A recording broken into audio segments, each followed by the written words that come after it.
Hi, my name is Aina Rabdizani and my mentor number is SA22095.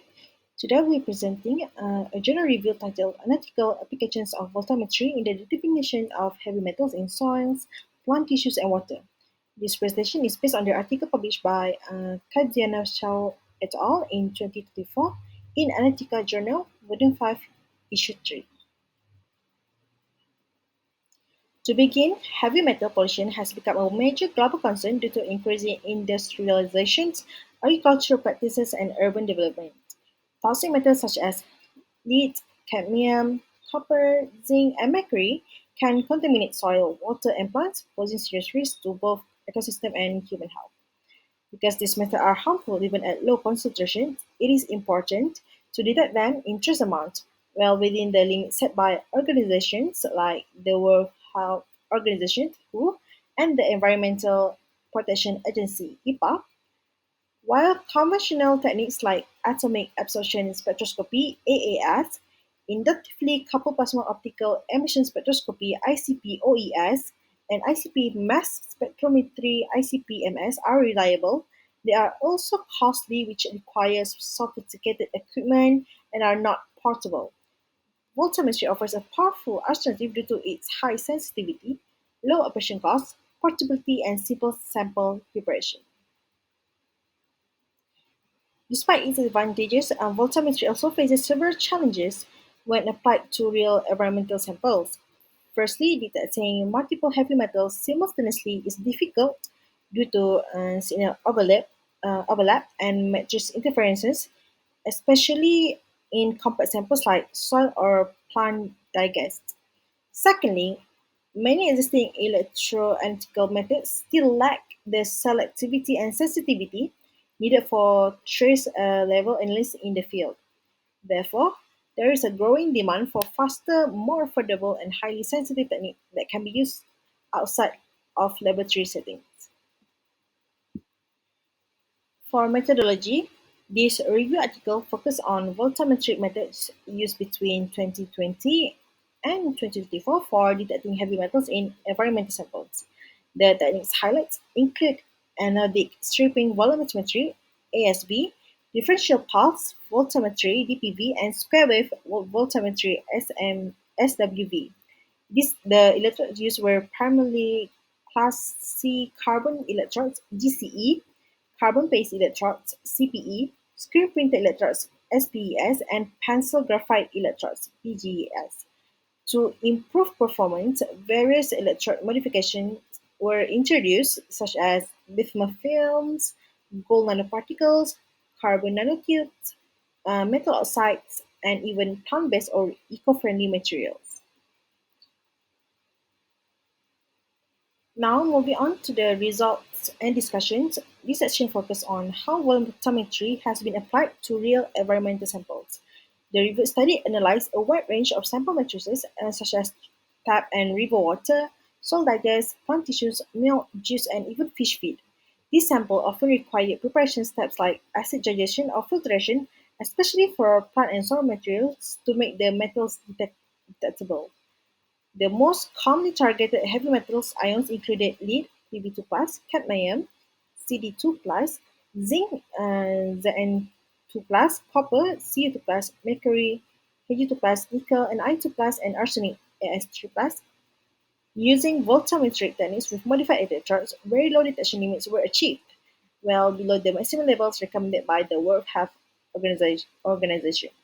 For example, lead could be detected down to 0.15 micrograms per liter using bismuth film modified electrodes, and cadmium detection reached as low as 0.10 micrograms per liter, and mercury had the lowest limit of detection of at just 0.02 micrograms per liter using gold nanoparticles coated screen printed electrodes. And some studies achieved both excellent linear detection ranges and high recovery rates. For instance, one system showed 97.8% to 101 and 2% recovery for lead and cadmium across a range of 0.5 to 100 micrograms per liter. Electrode modifications play a major role in improving performance. Materials like carbon nanotube, tungsten composites enhance surface area, and electron transfer. Eco-friendly innovations were also explored, such as modifying electrodes with natural substances like algae, eggshells, and coconut shell bicar. Additionally, some researchers even integrated voltammetry with 3D printed devices and smartphones-based readers, which opening new possibility for field testing. Now, let's look at the advantages and limitations of voltammetric techniques based on the findings. For advantages, voltammetry offers ultra-low detection limits, particularly for cadmium and lead, both down to around 0.10 to 0.20 micrograms per liter, which below the WHO threshold of 10 micrograms per liter for lead in drinking water. The technique provides excellent accuracy and repeatability with recovery rates typically between 94% and 103%, and relative standard deviations often below 5%. Selectivity is also enhanced when using modified electrodes. For example, a 0.22 volt separation was achieved between the oxidation peaks of lead and cadmium using bismuth film coated electrodes, which allows simultaneous detection. And one major advantage is portability and speed, which some studies reported analysis times under 5 minutes per sample. With the help of portable potentates and smartphone integrations, these methods are highly practical for in-field environmental monitoring. However, there are limitations, which are electrode degradation is a key issue. Bismuth films and nanoparticles coated electrodes tend to lose performance after about 10 to 15 uses, and signal overlap remains a challenge as the oxidation peaks of zinc and cadmium often interfere with each other, and mathematical techniques must be used to separate their signals. And metric effects from real sample like soil and plant extracts can distort the voltammetric signals due to interfering ions like sodium, potassium, and calcium. So some modified electrodes also showed poor stability over time with a current drift of more than 10% after just 3 days of storage.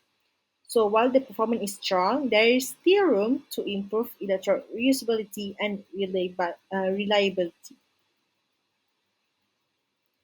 This table summarizes the performance of various voltammetric techniques and electrode modification used in a review study. For example, lead was detected at just 0.15 micrograms per liter using differential pulse voltammetry and a bismuth film coated screen printed electrode in tap water. Cadmium reached an even lower detection limit of 0.10 micrograms per liter with anodic stripping voltammetry in soil digest. Copper and zinc were also detected at low levels using gold nanoparticles and carbon nanotube modified electrodes, respectively, and mercury had the lowest LOD overall, as only 0.02 micrograms per liter when using a gold nanoparticle modified screen printed carbon electrode in fish feed analysis. These comparative data show the versatility and adaptability of voltammetry across various electrode materials, metal ions, and real-world samples.